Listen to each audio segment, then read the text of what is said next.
What's up mga paregoy, no? So, ito na, as I promised, no? Gagawa na ako ng isang tutorial tungkol dun sa pagtanggal ng specific na hair ng mga cyberface, katulad nung pinost ko sa page natin, no? Yung Kyrie Irving and Joe Harris.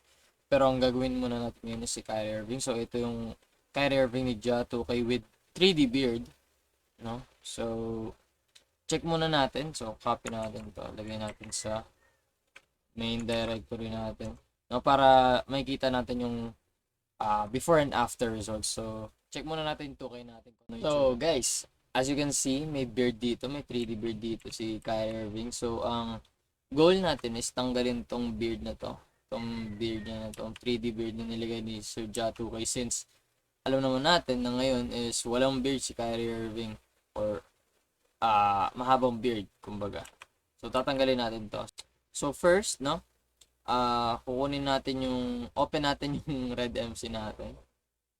So, yan, open natin. Then, Control O para mag-open ng file. And then, hanapin nyo yung file na gagamitin nyo. So, next is, punta kayo sa hair color. So, ang beard nito is, actually, nung unang ginawa ko to, nag-trial and error ako, hinahanap ko ano yung beard niya. So, ang beard niya is ito ata, no? So, basta, hanapin natin mamaya, or ito ata.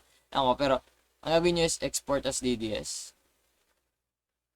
Ayan, export. And then, open nyo si Photoshop.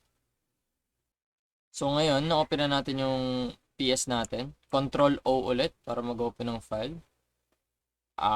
Open nyo yung in-export nyo, which is yung hair color. Okay. So, ngayon, una wala ata to. Ewan ko. Pero ito yung kalalabasan niya. So, next, hanapin nyo dito sa may bandang gilid, no? Layers. Then, punta kay channels. And then, hanapin nyo tong alpha. No? Alpha. Click nyo yung alpha. Then, select nyo yung brush or B, kahit B, pindutin nyo. Then, gawin yung black yung pangkulay nyo. Then, tinignan ko yung cyberface na tinanggalan ko lang ng beard. And ito yung beard niya, ito mismo. So, color nyo lang ng black. And, dahan-dahan lang. Para hindi masama yung ibang hair. Ayan. Medyo nasama ko, pero okay lang yan kasi hindi naman masyadong mayan. Then, Control S to save. Automatic na yan. Save nyo lang. Then, go back to, ano na tayo? Red MC. Then, import. Import nyo. Ito. Then, save. Pak, pak, pak, pak. So, na-save na yan. Then, X na natin to. Then, syempre, kayo ba yung copy or cut? So, pagka-cut nyo, Control X para makat. And then, go to your main directory, paste. Then, check natin.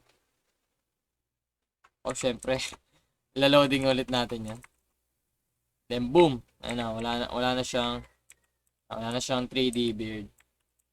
So, yun ang mga pare ko yun. No? Sana may natutunan kayo sa tutorial ulit na to. And then, kung meron man, please subscribe. Yun lang. Thank you.